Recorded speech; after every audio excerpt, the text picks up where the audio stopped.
네, 말씀 잘 들었습니다. 변호인단에서 법적인 문제 포함하여 몇 가지 핵심만 좀 짚어서 말씀을 드리겠습니다. 지금 저희 본 교회가 이 저항하고 투쟁하는 것의 본질은 사실 보상 금액의 문제라기보다는 불법과 불의에 대한 저항입니다. 우리가 지금 이루어지는 교회에 대한 재개발이 불법이고 사기이고 불의한 행동이라고 말하는 근거는 법적으로 있습니다. 2008년도 4월에 이미 이 장이 뉴타운에 대해서 재정비 촉진 계획 상세한 내용이 적힌 도면 이것들이 고시가 되었습니다.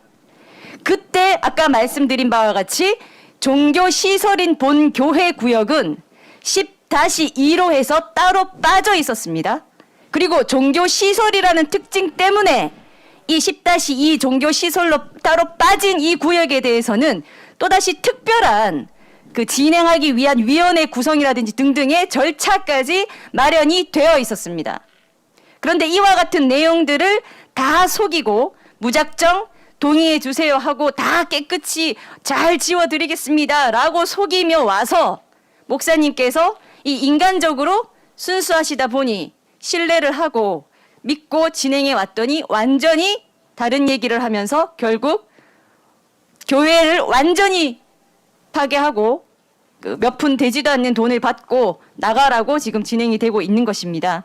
그래서 2008년도에 이미 구체적으로 이 교회를 10-2로 빼서 별도의 절차를 가지고 진행하도록 되어 있었던 그와 같은 부분에 대한 절차가 단 하나도 진행되지 않았고 일반 아파트를 분양하는 것의 절차에다가 우리 교회를 갖다 대면서 그 아파트 분양받는데 신청 왜 안 했냐는 황당한 주장을 하면서 지금 여기까지 흘러오게 되었습니다. 이 부분에 대해서는 지금 항소심에서 계속 다투어지고 있고 이번 항소심에서 이와 같은 새로운 사실들, 이 지금 진행하는 이 재개발 사업 자체의 근본적인 하자가 다루어지고 있습니다. 그 2008년도에 이미 이렇게 따로 고시가 된 내용에 근거해서 2009년도에는 좀 더 디테일하게 종교시설을 어떻게 다루어야 하는지에 대한 방안까지 서울시가 내놓았습니다. 그것이 지금 나눠드렸습니다만 이렇게 있습니다. 그 핵심 내용은 보면 종교시설은 우선적으로 존치가 되도록 검토해야 한다입니다. 존치가 되는 대상은 종교단체가 토지 및 건물을 소유하고 정상적인 종교활동을 수행 중인 곳입니다. 바로 본 교회입니다. 본 교회는 토지와 건물을 소유하고 정상적인 종교활동을 하는 교회일 뿐만 아니라 이 장이동 일대 또한 전국적인 성도가 있는 교회이기 때문에 100%, 300% 존치 대상 교회입니다. 존치시키지 않는다는 것은 교회가 스스로 더 이상 하지 않겠다고 나가지 않는 이상 불가능한 것이었습니다. 이와 같은 내용들이 있고 또 이것에 대해서는 철저히 이 정비 계획에 대해서 진행할 때 이 지침에 준하여 모든 대책과 절차를 하도록 이 곳에 되어 있습니다. 이와 같은 문제점들이 있다는 말씀을 먼저 드리고요. 그리고 또 어제 집행 시도가 있었습니다만 대법원의 예규가 이번 달인 4월 1일자로 신규로 제정된 것이 있습니다. 이 부동산 등의 집행에 대한 대법원의 고려가 있었던 겁니다. 집행관이 집행을 할 경우에는 인도 집행을 하기 위해 필요한 모든 사항을 사전에 현장 조사를 하여야 한다라고 의무를 주고 있고요. 또 대상이 되는 사람들의 인권을 존중하여야 하고 아동, 노약자 등의 인도 집행에 인권 침해가 없도록 세심한 배려를 하여야 함. 이 세심한 배려를 하여야 함 이런 내용은 제가 말씀드리는 게 아니라 나눠드린 것에 그대로 있습니다. 노약자 등의 안전 인권에 대한 위해 요소를 충분히 배려하고 그 침해가 최소화되도록 노력하여야 함.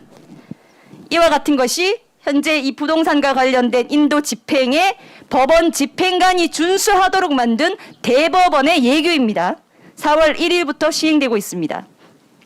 앞으로도 이 코로나 가지고 지금 아직도 5인 집합도 못한다라고 하는 상황에서 사랑제일교회를 무너뜨리는 것이 얼마나 시급하고 급한 일이길래 이런 상황에서 용역과 경찰 등등을 포함하여 500명, 800명 이렇게 다다닥 붙어서 오도록 하면서 집행을 하는 것 자체가 저희는 무리하고 맞지 않은 집행 허가라고 봅니다. 그러나 또다시 법원에서도 저희가 요청하는 것은 집행 허가를 하게 될 경우에 집행관이 철저히 사전, 중간 모두 지켜야 할 것들에 대해서 이 법원에서도 특별히 감시하고 준수하도록 노력을 해 주셨으면 하는 말씀을 드립니다. 그리고 아까 서울시 얘기가 나왔는데요. 방금 말씀드린 바와 같은 재정비 촉진 계획과 그에 따른 세심한 처리 방안은 모두 서울시가 만든 것입니다. 따라서 지금 서울시장이 누구이건 상관없이 저희는 현직 서울시장에게 이와 같이 뻔히 서울시에서도 종교의 자유를 존중하고 종교 시설을 존중하는 의미에서 세심한 처리 방안까지 마련한 것에 대해 정반대로 가고 있는 이와 같은 장이 19역 재개발 조합의 행태에 대해서는 저희가 강력히 호소를 하고 문건을 접수하여 전면 재검토하시고 감시하여 줄 것을 촉구할 계획입니다. 마지막으로 말씀을 드리면 아까 목사님께서 말씀하신 것처럼 교회는 일반 영업 상가 시설이 아닙니다. 사적 재산도 아닙니다.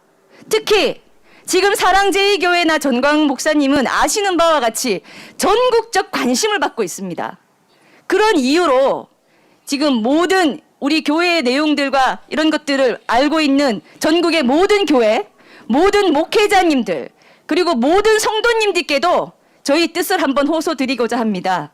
본 교회가 이런 터무니없는 교회를 철저히 무시하고 사기를 쳐서 불법으로라도 내쫓으면 그만이라고 생각하는 이 근본적인 인식의 문제, 이 교회에 대한 모욕적인 행태에 대해서는 똑같이 공감을 하셔야 합니다. 왜냐하면 본 교회가 목숨 걸고 이와 같은 불법과 불의와 교회를 철저히 무시하는 하나님을 모욕하는 이런 행태를 용납하지 않고 목숨 걸고 저항하는 이유는 전국에서 보고 있기 때문입니다. 만약 한기총 대표회장을 하신 전광 목사님이 계신 이 사랑제일교회, 문재인 정부와 대표적으로 맞서 저항하는 본교회가 이와 같이 터무니없는 것으로 파괴되고 철거되는 것이 성공하게 된다면 앞으로 어떤 재개발하고도 이길 수 있는 교회는 대한민국에 없을 거라고 봅니다. 이 선례가 굉장히 중요한 것입니다. 이미 모든 사람들이 관심 갖고 있기 때문에 더더욱 우리는 절대 불법한 것이 선례로 남지 않게 해야 한다는 그 상징성 의미에서도 모든 성도들이 목숨 걸고 저항하고 있습니다. 이와 같이 절대 물러설 수 없는 근본적인 이유에 대해서 잘 좀 양해를 해 주시고 적극적으로 마음적으로라도 응원하여 주시기 바랍니다. 이것이 본교회 하나의 문제가 아니라는 것을 다시 한번 말씀드립니다. 재개발 사업을 하는 쪽에서는 전국 어디든 간에 이 교회 종교시설 하면 오히려 무시하는, 자기들의 사업 이익에 도움이 안 된다, 철저히 돈으로만 바라보고 무시하는 그러한 것이 선례로 돼서는 절대 안 될 것입니다. 그와 같은 피해는 결국 대한민국 한국교회 전체로 돌아가게 될 것입니다. 우린 그러한 것을 역사적으로 잘 보아왔습니다. 반드시 막아낼 것이며 본교회의 주장이 가장 적절하고 합당하며 애초에 나와 있는 이 법적 근거에도 부합하는 것임을 다시 한번 말씀을 드리고자 합니다. 네, 오늘 기자회견은 여기서 마치도록 하겠습니다. 장시간 취재해 주신 분들께 모두 감사드립니다.